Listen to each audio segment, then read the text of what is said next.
3 विषय, 150 question, 300 number और 80 से 90 दिन की कड़ी मेहनत आपके सपनों को पूरा करने के लिए काफ़ी है। वो सपने जिसके लिए आप अपने घर से, अपने भाई बहन से, अपने मम्मी पापा से दूर हो गए। वो सपने जिसके लिए आप दिन रात कड़ी मेहनत करते हैं, एक सरकारी नौकरी पाने का। दोस्तों, अगर मुझसे कोई पूछे कि 2023 में सबसे आसान और सबसे जल्दी कौन सी नौकरी मिलेगी, तो मैं बेझिझक सिर्फ और सिर्फ वीडियो री एग्ज़ाम का नाम लूँगा। दोस्तों, मैं कई वीडियो में बता चुका हूँ कि वीडियो एग्ज़ाम क्यों इम्पोर्टेंट है, क्यों इसमें कंपटीशन लेवल कम रहने वाला है। ये सब मैं आपको पहले वीडियो में बता चुका हूँ। आज के इस वीडियो में मैं आपसे सिर्फ वीडियो री एग्ज़ाम के सबसे इम्पोर्टेंट टॉपिक के विषय में बात करूँगा, जिसके बिना शायद ही आप वीडियो री एग्ज़ाम क्वालिफाई कर सकते हैं। जी हाँ दोस्तों, मैं बात कर रहा हूँ सामान्य अध्ययन की। दोस्तों, बहुत बच्चे ऐसे हैं जो बाकी सब्जेक्ट को तो अच्छी तरीके से कंप्लीट कर लेते हैं, लेकिन जीके के क्षेत्र में कंफ्यूज हो जाते हैं कि कौन सा टॉपिक पढ़ें, कितना पढ़ें, कहाँ से पढ़ें। दोस्तों, आज मैं इस वीडियो में इन्हीं सब बातों पे बात करूँगा कि आप किस टॉपिक को कितना पढ़ें और कहाँ से पढ़ें। दोस्तों, आज इसके साथ साथ मैं आपको समान अध्ययन का इम्पोर्टेंट टॉपिक भी बताऊंगा। दोस्तों, मैं आपको जो इम्पोर्टेंट टॉपिक बताऊंगा, ये वीडियो प्रीवियस ईयर क्वेश्चन और यूपी ट्रिपल एससी के सभी प्रीवियस ईयर क्वेश्चन को गहन अध्ययन करके ध्यान दे करके बनाया गया है। अगर आप सिर्फ मेरे द्वारा बताए गए टॉपिक को कंप्लीट कर लेते हैं, तो मैं आपको यह गारंटी देता हूं कि आपके 40 से 45 क्वेश्चन कहीं नहीं गए हैं। आप इतना आराम से अटेम्प्ट कर सकते हैं। अब मैं बात करूं इम्पोर्टेंट टॉपिक की। दोस्तों, जीके के क्षेत्र में आपका सबसे इम्पोर्टेंट जो सबसे पहले बनता है, वो बनता है करंट अफेयर का।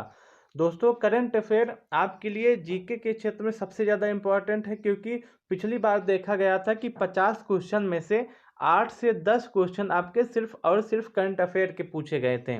तो आपको करंट अफेयर को अच्छे तरीके से अच्छे लेवल पे पढ़ना होगा, और आपको करंट अफेयर पिछले 6 से 8 मंथ का सिर्फ 6 से 8 मंथ का करंट अफेयर आप कंप्लीट कर लेते हैं, तो आपको करंट अफेयर से कोई भी दिक्कत नहीं होगी।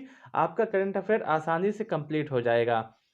उसके साथ साथ मैं आगे चलता हूँ, इतिहास के विषय में बात करता हूँ। दोस्तों, आप सबको पता होगा कि इतिहास 3 भागों में बटा है, एक प्राचीन भारत, एक मध्यकालीन भारत और एक आधुनिक भारत। सबसे पहले मैं आपको प्राचीन भारत के विषय में बताऊंगा कि इसके इम्पोर्टेंट टॉपिक क्या हो सकते हैं। दोस्तों, आप देखेंगे कि सिंधु घाटी की सभ्यता जो है, इससे प्रत्येक एग्जाम में कोई ना कोई एक क्वेश्चन पूछ लिया जाता है।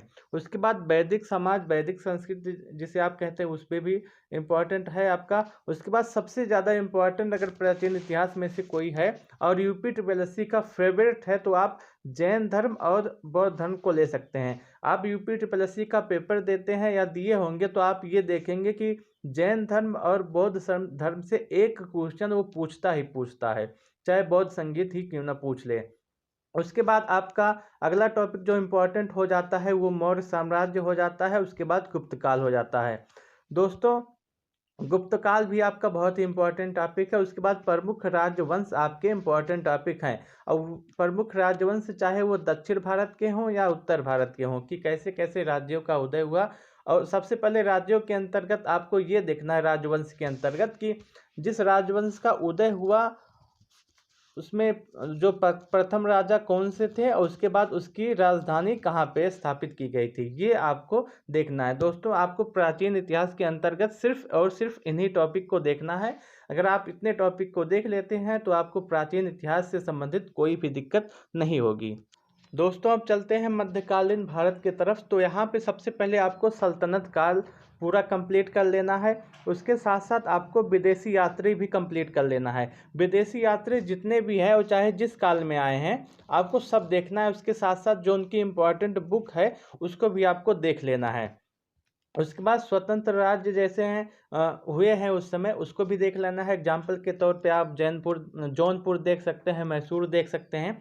जौनपुर आपका जो है इम्पोर्टेंट टॉपिक है। आप देखेंगे कि यूपी पुलिस का एग्ज़ाम दे रहे हैं, तो आपको जौनपुर से एक क्वेश्चन आपका जरूर पूछता है, चाहे एक मस्जिद अटाला देवी का पूछ ले या और कुछ पूछ ले, वो आपका जरूर पूछता है। उसके बाद एक मुगल साम्राज्य आपका बहुत ही इंपॉर्टेंट टॉपिक है और यूपी ट्रिपल का फेवरेट टॉपिक है। और इसके साथ साथ आपका मुगल साम्राज्य का शासन व्यवस्था भी आपको देखना पड़ेगा। उसके बाद आपको मराठा परिसंघ आपको पूरा देखना पड़ेगा। मराठा परिसंघ आपके लिए बहुत इंपॉर्टेंट टॉपिक है। और उसके बाद मध्यकालीन इतिहास में आपके, और लास्ट में आपको स्थापत्य कला देख लेना है। पूरे मध्यकालीन भारत का स्थापत्य किस शासन काल में हुआ था और कहाँ पे हुआ था, इस सब को आपको देख लेना है। अगर आप इतना देख लेते हैं तो आपका मध्यकालीन भारत पूरा कंप्लीट हो गया है। इससे ज़्यादा आपको देखने की आवश्यकता नहीं पड़ेगी। ये मैं अपने पूरे अनुभव से और यूपी ट्रिपल एस सी की प्रीवियस ईयर देखने के बाद मैं बता रहा हूँ। उसके बाद आधुनिक भारत की बात करें तो आधुनिक भारत में सबसे पहले आपको राष्ट्रीय आंदोलन जितने हुए हैं सब आपको अच्छे तरीके से देख लेने हैं। उसके बाद 1857 की क्रांति आपको देख लेना है। यूरोपीय व्यापारी जो कंपनियां थी कि कौन सी कंपनी कहाँ पे आई, पहली कंपनी जो है पहली फैक्ट्री आपने कहाँ पे लगाई थी, ये सब आपको देख लेना है। उसके बाद अंग्रेजी शासन के अंतर्गत जितने भी गवर्नर हुए थे सभी को आपको देख लेना है एक तरफ से। अगर आप सिर्फ गवर्नर ही देख लेते हैं तब भी आपका आधुनिक भारत पूरा कंप्लीट हो जाएगा। उसके साथ साथ आप कांग्रेस को एक बार इग्नोर नहीं कर सकते। कांग्रेस बहुत ही ज़्यादा इम्पोर्टेंट टॉपिक हो जाता है कि स्थापना कब हुई थी, कौन सा अधिवेशन किस शासनकाल में किस वर्ष में हुआ था, उसके साथ उसमें क्या खासियत थी, ये सब आपको देखने हैं। उसके बाद सबसे ज़्यादा इम्पोर्टेंट अगर आधुनिक भारत में है तो कांग्रेस है, उसके बाद गांधी युग है। यूपी ट्रिपल एस सी के लिए गांधी युग आपका बहुत ही इंपॉर्टेंट टॉपिक हुआ था। आपको गांधी युग पूरा देख के जाना है कि कब आए थे गांधी जी, उनके शासनकाल उनके काल में कौन कौन सा आंदोलन हुआ, कब हुआ, कैसे हुआ, ये सब आपको देख के चलना है। उसके बाद सामाजिक सुधार जितने भी हुए हैं, जितने भी लोग उसमें पार्टिसिपेट किए थे, सब आपको सामाजिक सुधार के अंतर्गत पढ़ना है। उसके बाद प्रमुख युद्ध चाहे वो आधुनिक भारत में हो, चाहे वो मध्यकालीन भारत में हो, चाहे प्राचीन भारत में हो, सब आपको युद्ध देख के जाना है। दोस्तों, इतिहास के सिर्फ इन्हीं चैप्टर अगर आप पढ़ के चले जाते हैं तो मैं आपको लिखित के तौर पे गारंटी देता हूं कि आप इतिहास में अच्छा नंबर कर लेंगे, आपको कोई भी दिक्कत नहीं होगी। अब सबसे बड़ा सवाल ये आता है कि इतिहास के इस टॉपिक को मैं कहाँ से कवर करूं। दोस्तों, तो आप किसी भी यूट्यूब चैनल को फॉलो कर सकते हैं, कोई दिक्कत नहीं है। उसके साथ आप लूसेंट को भी देख सकते हैं। अगर लूसेंट से भी आपको समझ ना आए तो कुछ दिन बाद मैं इतिहास का और जियोग्राफी का और पॉलिटी का सभी का एक वीडियो लेकर के आऊँगा कि आप कैसे उसको कंप्लीट कर सकते हैं। और साथ साथ मैं भी आपको यूट्यूब के माध्यम से पढ़ाऊँगा फ्री में। उसके साथ साथ फ्री में आपको पीडीएफ नोट्स भी दूंगा, तो आप मुझे भी फॉलो कर सकते हैं। उसके साथ साथ मैं अब आगे चलूँगा जियोग्राफी के क्षेत्र में, भूगोल के क्षेत्र में। तो आपको इसमें सबसे सबसे सबसे पहले भारत और विश्व के जितने भी नदियां हैं, इम्पोर्टेंट झील हैं, प्रमुख जलप्रपात हैं और पहाड़ पर्वत हैं, इन सबको आपको देख लेना है, भारत का भी और विश्व का भी। इनसे बहुत ज़्यादा क्वेश्चन पूछे जाते हैं और खासकर नदियों से आपके यूपी ट्रिपल एस सी में किसी भी एग्जाम में आप बैठ जाएं, एक या दो क्वेश्चन आपके पूछे जाते हैं। उसके बाद भारत की जलवायु कैसी है आपको ये भी देखना है, भारत की कृषि भी आपको देख लेना है। और उसके बाद भारत की भौगोलिक स्थिति की पड़ोस में कौन सा देश है, कौन सा देश भारत के किस राज्य के साथ सीमा साझा करता है, और भारत का कितना जिला किस राज्य के साथ सीमा साझा करता है, ये सब जितने हैं सब आपको देख के जाना है।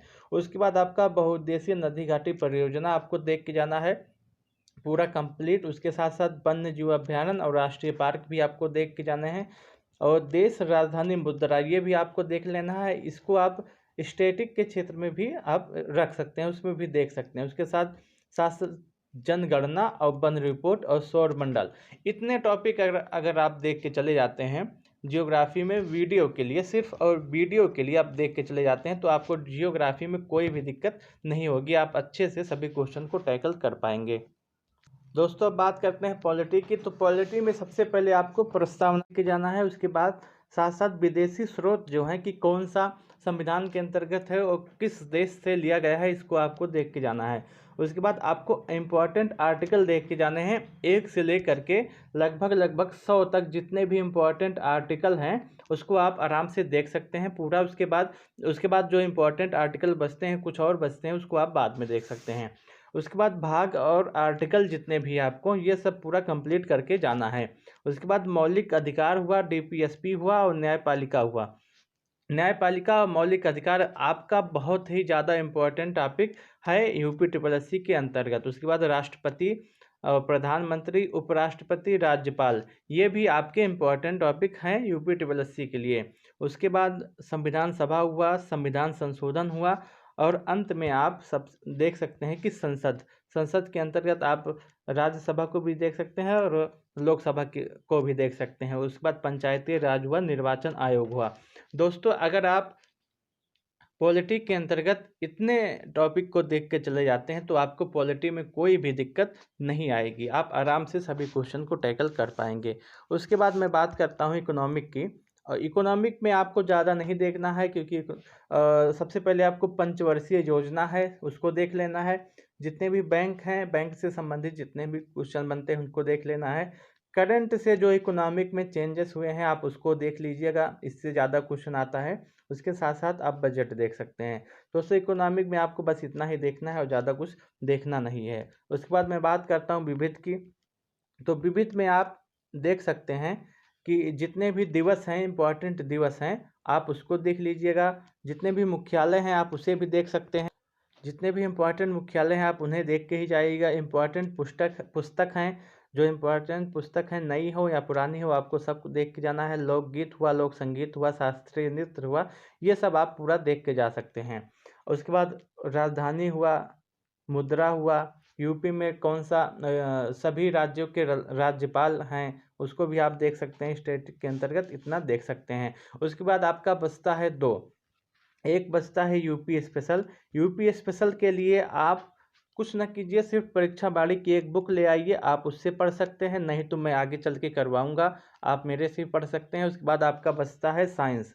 साइंस के लिए आपको साइंस से ज़्यादा क्वेश्चन आपके एग्जाम में नहीं पूछे जाते हैं। साइंस के लिए आप सबसे पहले 3 टॉपिक आप आराम से कंप्लीट कर सकते हैं। जितने भी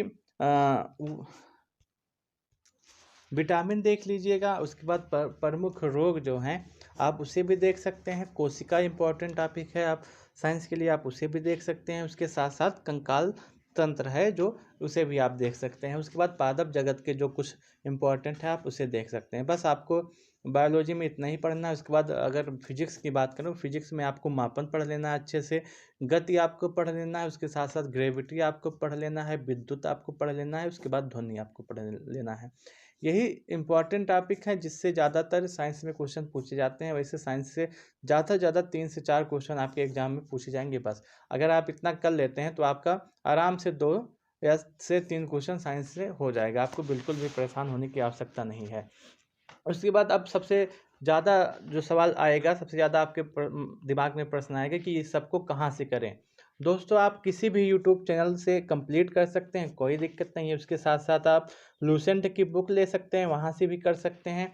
और उसके अगर आप थ्योरी सेक्शन को कंप्लीट कर लेते हैं, उसके बाद आप एक समान अध्ययन का पूर्व अवलोकन एक किताब आता है, उसको आप पूरी तरह से पढ़ सकते हैं। और सबसे लास्ट में जो सबसे ज़्यादा इम्पोर्टेंट है, यूपी ट्रिपल एससी का प्रीवियस ईयर क्वेश्चन जितना भी है आप उसको पढ़ के चले जाइए।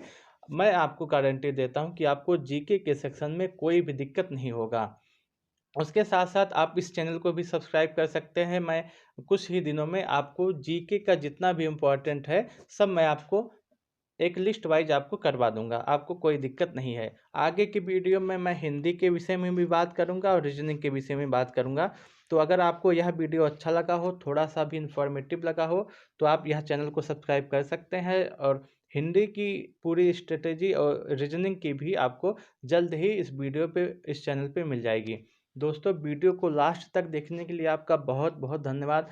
प्लीज़ आप इस चैनल को सब्सक्राइब कीजिएगा और वीडियो को लाइक कीजिएगा अगर आपको लगा हो कि यह चैनल, यह वीडियो थोड़ा सा भी हमको इन्फॉर्मेशन देता है।